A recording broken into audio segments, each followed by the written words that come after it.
Hello বন্ধুরা, এটা চলে এসেছি আমি একটা নতুন ভিডিও নিয়ে। সকাল সকাল এই যে রান্না করছি। আজ যে রান্না বসানো হয়ে গেছে, রান্না আমার হয়ে গেল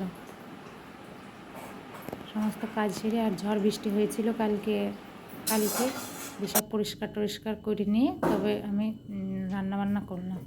আর তারপরে এই যে খাওয়া দাওয়া সেরে সব পরিষ্কার করছে, ধুলো পড়েছে সব ওইগুলোতে, ওই জন্য একটু মোছামুছি ঝাড়া পোছা এইসবগুলো করছে। ঝড় বৃষ্টি হলে পরে কাজ বেড়ে যায়, সমস্ত কাজ সব জানলা টানলা একদম ধুলো, বৃষ্টির জল পরে কাদা কাদা হয়ে থাকে। আবার ঘরের জিনিসগুলো ধুলো, অনেক দিন পর হয়েছে না, অনেক দিন পর বৃষ্টি। প্রথমেও যদি আবার বৃষ্টি হতো তাহলে আর এত ধুলো উঠতো না। প্রথমে একটু হাওয়া হয়েছে, সেই ধুলো সব জানলা দরজা বন্ধ ছিল, তারপরেও যে কী করে আসে বুঝতে পারিনি। দিয়ে সব একটু মুছে নিলাম, এই ঘরে ওই ঘরে সব ঘরের গ্লুট সব মুছি। রান্নাঘরটা আমার বেশি হয়েছিল, রান্নাঘরের কুটো কাটা সব আমাকে মুছতে হলো পরিষ্কার করে।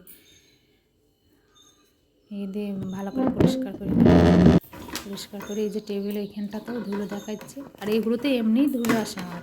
ফ্যান চললে, ঝড় বৃষ্টি না হলেও ফ্যান চললে এই ডাইনিং টেবিল আর এই টেবিলের এইগুলোতে কী ধুলো আসে, এখানে কি জানি ফ্যানের হাওয়ার সঙ্গে ধুলো আসে এত। দেখবো সাদা হয়ে থাকে, সব মুছতে হয় সব। ওই জন্য এইসব মুছে নিচ্ছি, তারপরে ঘর রান্নাবান্না তো হয়ে গেছে, ওদিকে ধোয়া মাজা সব করে নিয়েছি, আমি সমস্ত কাজ সেরে নিয়েছি। এবারে ঘরটা মুছে চান ধান সেরে নেবো।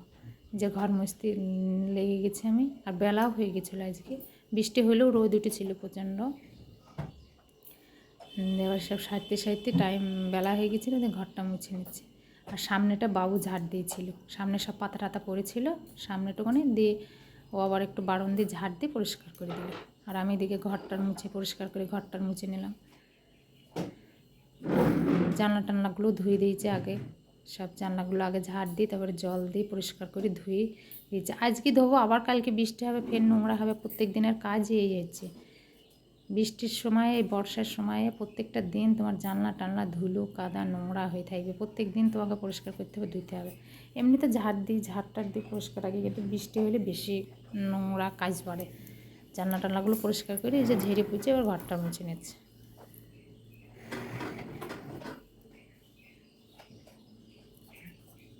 আর শরীরটা ভালো লাগছে না, কিছু ভালো লাগছে না। এই যে বৃষ্টি হয়েছে, গরমের পর বৃষ্টি হয়েছে না, ওই জন্যে ভালো লাগছে না, কারণ ঘুম ঘুম মনে হচ্ছে যেন।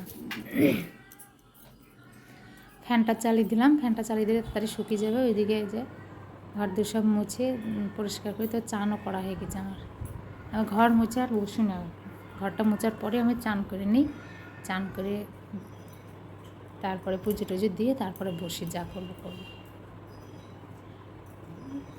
ঘর মুছে যে আবার বসে থাকবো, বসে থেকে আবার কতক্ষণ ইয়ে করবো, সেই জন্য বসে। আমি যদি ঘর মোছার আগে একটু বসে নিই, খাওয়া দাওয়া করে হয়তো ধোয়া মাজা সেরে নিই, একটু বসে নিই, তারপরে ঘর মুছে চান করে আসি। চান ধান হয়ে গেল, চান ধান করে আমি আর ভিডিও বানাইনি। চান ধান করে খেয়ে দিয়ে একটু বলছিলাম না শরীরটা ভালো লাগছে না, ঘুম ঘুম পাচ্ছিলো, কেমন ঠান্ডা ঠান্ডা ছিল আবহাওয়াটা একটু, দিয়ে জেনে চান ধান করে খেয়ে দিয়ে শুয়ে পড়েছি। এবার এই যে মাথায় তেল লাগিয়ে নিয়েছি, আমি চুলটা বাঁধছি। কদিন ধরে মাথায় তেল দেবো দেবো করে দেওয়া হচ্ছে না, গরমের জন্য আরও দেওয়া হয়নি। গরমের তেল দিয়ে ভালো লাগে না, ওই জন্য আজকে একটু ঠান্ডা আছে, এই জন্য মাথার তেলটা দিয়ে নিলাম। খাওয়া দাওয়া কমপ্লিট, এবার শুয়ে পড়বো। তো ভিডিও যদি ভালো লাগে অবশ্যই লাইক, কমেন্ট, শেয়ার এবং সাবস্ক্রাইব করে দেবেন। ওকে, বাই, গুড নাইট।